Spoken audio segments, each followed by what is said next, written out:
It was actually way cooler than I expected it to be. Wow, this is very intuitive. That was cool. Oh, I did it! Unbelievable. That was really fun, and that was a lot easier than I thought it would be. Welcome to Upward with Transfer, where we tackle our evolving workforce and how educators, governments, and industries are changing to keep up. We're dedicated to building effective pathways for workers and job seekers to get the skills they need to get into well-paying careers in high-growth industries. Our part in that is designing and distributing hands-on simulations that learners can use to explore new career options and develop core skills before entering an in-person vocational training program.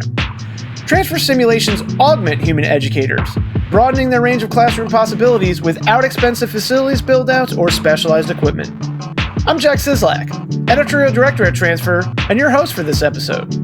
Continuing our series of episodes about non-traditional career paths, I'm joined by Ryan Ott, executive director of Big Ideas. Let's jump in. Ryan, please go ahead and introduce yourself, tell our audience a bit more about who you are, what Big Ideas does, and what you do in your specific role there.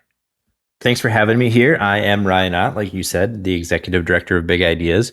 We are a nonprofit in Minnesota that promotes skilled trades. So we have 2 labs, mobile learning labs that have VR technology on there, and we give people experiences in various trade opportunities, basically. So just showing them what's out there. I, as the executive director, oversee a team of 4 people, and then we have a group of consulting instructors. That's about 25 people there. Very cool. Too. So, it's a nice operation. My day to day is board meetings, talking with the sales staff, talking with the coordinators. Keeping the place running. Yeah, coming up with the ideas, or approving things, or putting a spin, asking deeper questions. All the things that are. It's a pretty awesome collaborative group here, so we definitely just kind of bounce ideas off of each other constantly. So. Yeah, and speaking of bouncing ideas, for those of you who haven't heard Ryan before on our other episode about career exploration, definitely go ahead and check that out. You'll hear a whole lot more about the Big Ideas operation. But for this one, we have a bunch of questions that we want to run through here to hear a little more about your story, a lot more about your story. So let's jump in. This subset of episodes is about non-traditional career pathways. So to get us started, how would you define a non-traditional career pathway? I think what's traditional is what is kind of expected, where you go through your schooling, you go to college, you get a job after that in whatever career you chose, and you can kind of lay this pathway out. It's predictable. It's understood.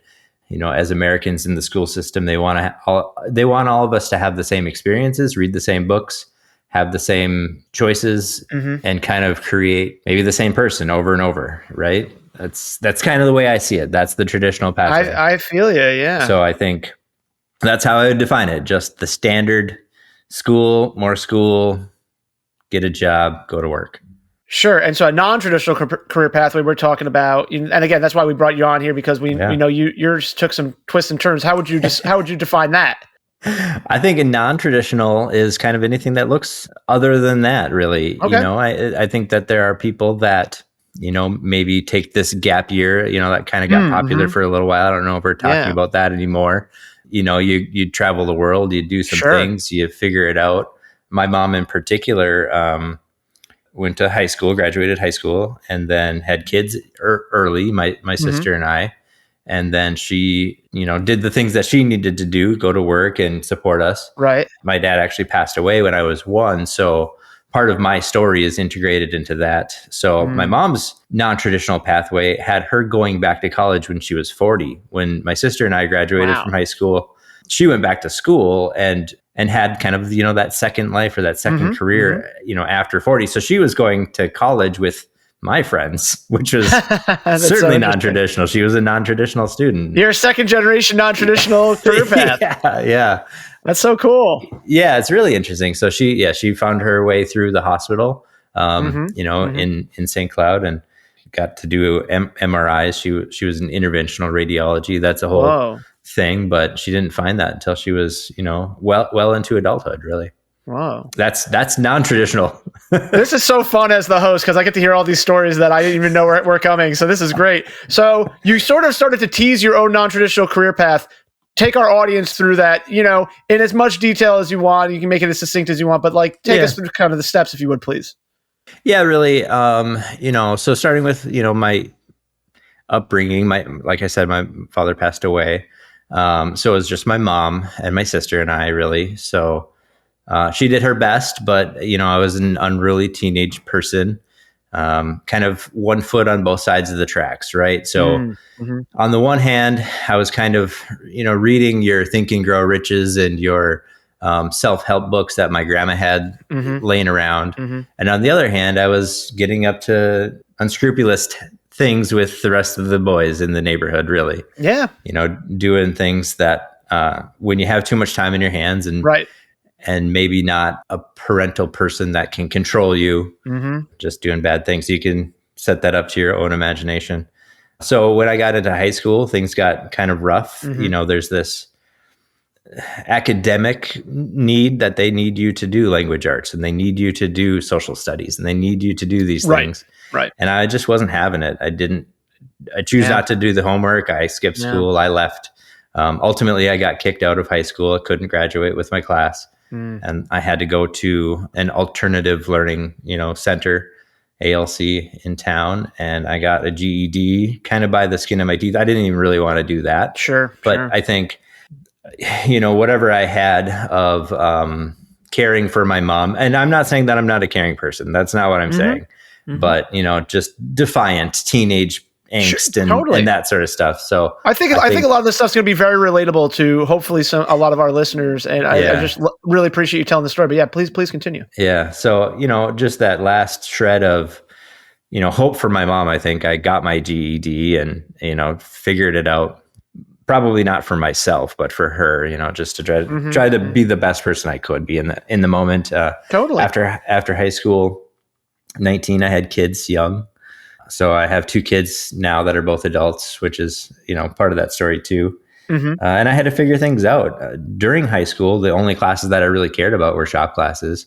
I had a shop teacher that took a shining to me. He was a seasoned teacher, and he did what he could do to kind of rearrange my classes and made sure that I could take every shop class. I took every cars class and every welding class and that sort of thing. Yeah. I think just to keep me busy, just to keep me doing stuff, to keep me on a path as best as he could and my class, our school was about 1,200 people. So there was about 400 people in my class, various ranges, but it was big and busy. Yeah, it was big and busy. He had a lot to do with a lot of people, but he definitely, helped me out. Just giving me some skills that I could go out into the world with. Maybe they're not intellectual, academic skills, but they're like real, relatable, hands-on skills that I can deploy into the world. Anyway, so, doing some of that, he definitely helped me out. I didn't know it at the time. Of course, I was still an ungrateful teenage kid doing dumb stuff all the time. And I found my way into construction.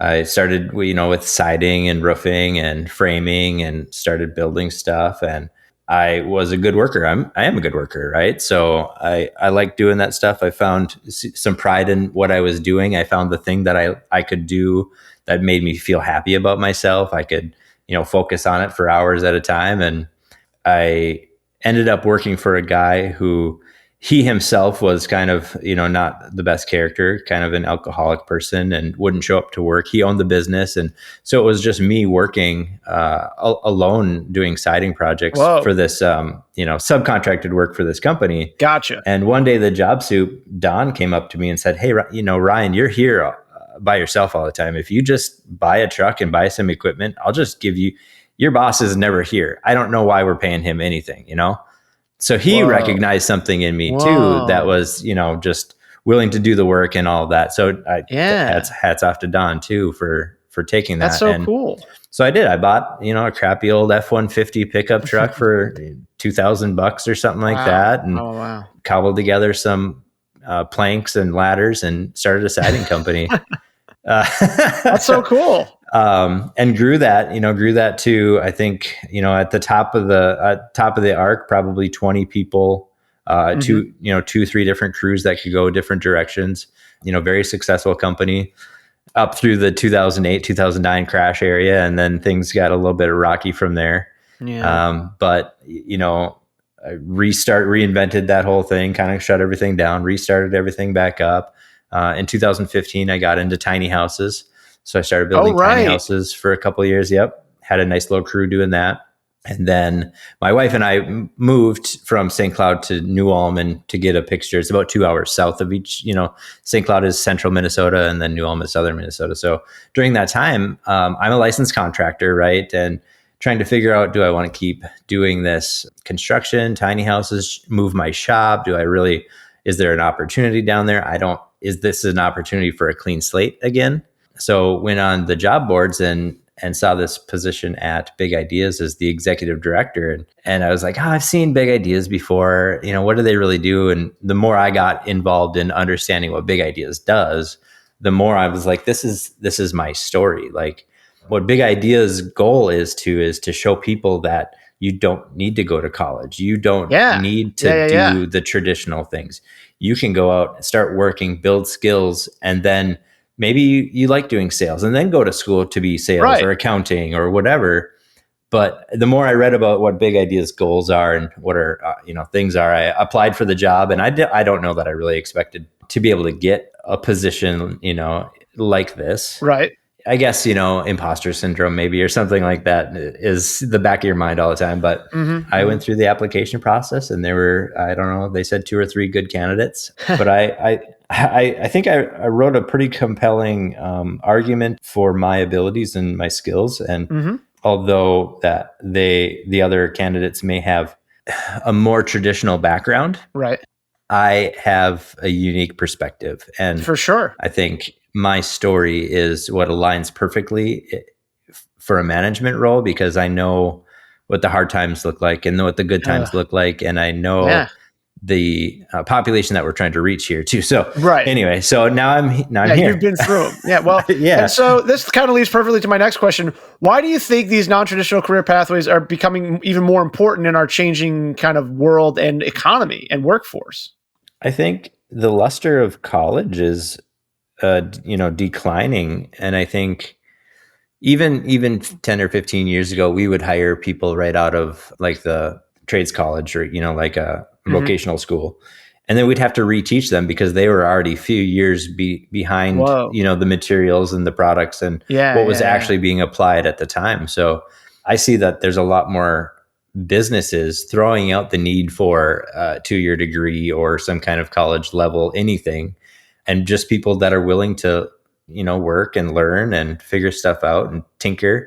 And I think those of us who may have had that non-traditional path have learned how to cobble things together in a way that creates success.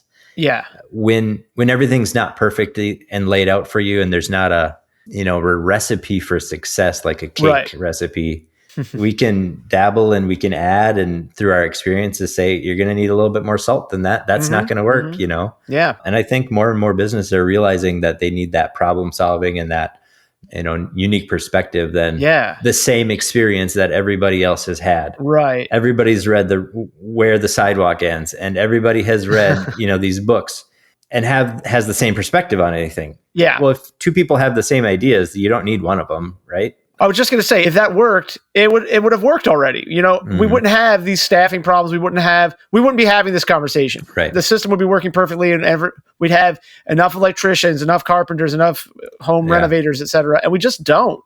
Right. Yeah. Yeah. Yeah, we don't. And, it's unfortunate. Part of the message that I, wrote to Big Ideas when I was getting hired was, back in the day, if I wanted to keep playing and my bike broke, I had to fix my bike. I had to figure that out myself. I had to put the chain back on. I had to put a new tire in. And now, kids aren't even allowed to ride their bikes by themselves. Yeah. What's the word they use? Free range children. Yep. Free range parenting. Yeah, that's free range parenting, which is so odd. It's so odd. That's just kids. That's just the way we were. I'm 40, not bragging, but I'm like in that similar kind of thing where when I was a kid, especially in the summer, my mom would just be like, lunches at this time, dinners at this time. Yeah. If you get hurt, we'll figure it out. Like, don't call me because how would I even do that? Yeah. I flipped my bike once. I got carried home by a neighbor. I was in a bad way. My mom worked, all That's the true. Yeah, time, and there was nobody else. We right. stayed at home, and she probably would be called on today if, Yeah. if parents actually let their kids stay at home. And if she knew the things that I was up to, I mean, Yeah. I was biking 20, 30 miles away to the next city over Whoa. to hang out with my friends and stuff, because I just wanted to just go do stuff. Yeah. Yeah, and when you have that kind of time, but I think to go back to something you said too about some of these companies are getting rid of their degree requirements or relaxing them. Are you seeing any other trends in either the construction industry or just any other kind of places that you're seeing where people are embracing candidates with non-traditional backgrounds, just to your point, because they can do the job or they can be trained to do the job at least? Yeah, I think what's the big shift in education is that companies are more apt to put together their own curriculum to get people from everywhere, on board with what they're thinking and how they see it. Whether that's specifically for the job or the style of job or just training people in general to be useful members of society, I guess. I think we see that, I think, more and more when they use tools like transfer, right? So you have access to some more of these tools. Totally. The decentralization of education, just like, just like this podcast that we're doing, or video, or, Right. you had so many gates back in the day. If you wanted to create a video, now you can do it with your phone in your pocket. And it's kind of the same thing with, education and teaching people. There's so much opportunity that maybe a big institution like a college with the big campus and all of the expenses and all of that sort of stuff just doesn't make sense. And maybe businesses have enough access to tools that they can put together themselves what they're looking for and how they see it. I really dig that. Yeah. And especially, you get your hands on a couple of headsets and then you have your instructors and you kind of, let people practice in the headsets, let people do those skills that are sort of more standardized. And then the instructor comes in later and is like, okay, so I know you did the simulation. I know how that's done. Here's like a little modification that we do because of whatever, maybe a state thing or a local thing, or just like that's how they want it done. And then you can fine tune that and you can teach people without having to, the metaphor in my head for the college is trying to turn an oil tank around in a puddle. Right. It's just, they don't adapt very quickly a lot of the times, except for the ones that work with us. Those ones are doing great. No, and it's not, not throwing rocks in glass houses or anything like that. No. At every level.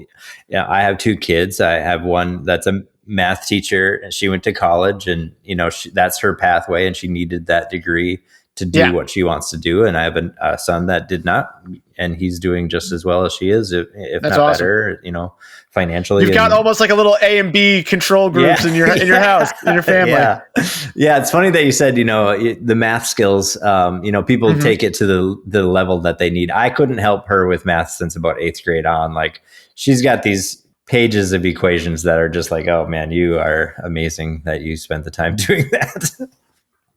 And I have construction math. I can do geometry and I can do stairs and I can do that. That's exactly what I was thinking about at the outset of this call. We were talking about like certain, and the thing is, not every single person on every single construction site needs to know the exact same stuff to get it done. Yeah. As long as one person can do it reasonably and explain it to everybody else what they need to do in the material world. So moving on to another question here. Let's talk a little bit about how big ideas, and I know you work with local companies, right? Yeah. Let's talk about how, you've seen those companies bring on people with non-traditional backgrounds. But please continue. Yeah. So we, about 65% of our business is schools. 13 plus is our mission statement. So, that 13 to 18 high school level, junior high school level is where we really want to talk to people.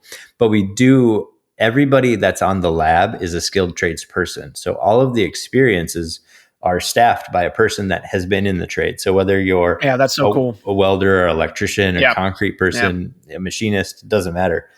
Because we want those stories. And that's how we can connect, kids to the story of, this is a day in the life of my trade. This is what I do. Yeah. And the next level is bringing them into businesses and showing our participants different businesses and different opportunities that are out there. And the people that we're partnering with, the industries and the businesses, they have, those programs where it's apprenticeship programs, learn and earn, programs, on the job training programs. Yes. And things to just move people, give them, quick wins, give them an ease of access, give them, not everybody can go to 4 years of schooling and have a job and raise kids and, and where, okay, so you have an 18-month program that will teach me how to be a diesel mechanic and you'll buy me all my tools for that. That sounds like a no-brain situation, right? And they accept anybody from anywhere. That if you're an 18-year-old person or if you're a 50-year-old person looking to do a career change and you're willing to, go through the steps and do the stuff, they're open to that non-traditional idea. Mm-hmm. And the climate of the skilled trades in particular, in a lot of areas, is that they definitely are hurting for people. And I think the alignment of maybe college isn't the best idea and we need these people, so we have to figure this out ourselves.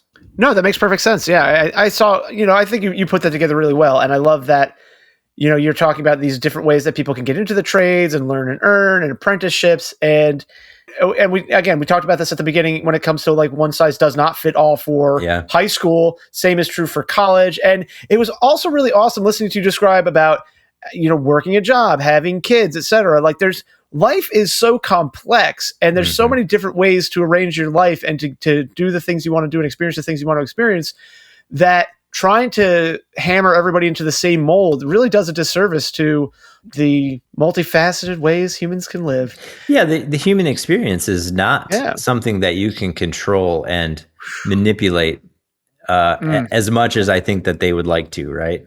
Well, and I mean, it makes it simpler in principle anyway. But so I'm loving how sort of poetic we're getting. This is really awesome. To wrap it up, though, what's your vision of the future where there's more people from more non-traditional backgrounds getting into more different jobs across the country? What do we think here?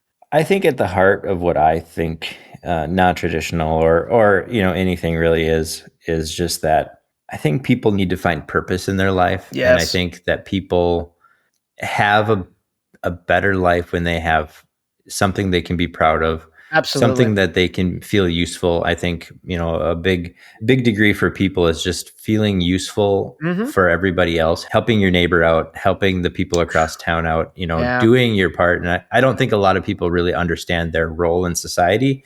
The auto mechanic fixes cars, but they help people move around. They help, teachers get to school. They help kids get to ball practice. You get that single parent to work.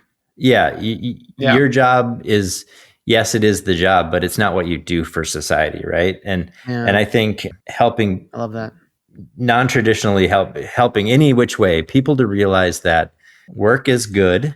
Work can be fun if you find the right thing. You can be proud of what you do. There are hard days, there are easy days, but life is set up to be a challenge to overcome, not something that you sit by and watch, right? And I think the longer you sit by and watch, the harder life is for you, and the more you work hard, the easier it is.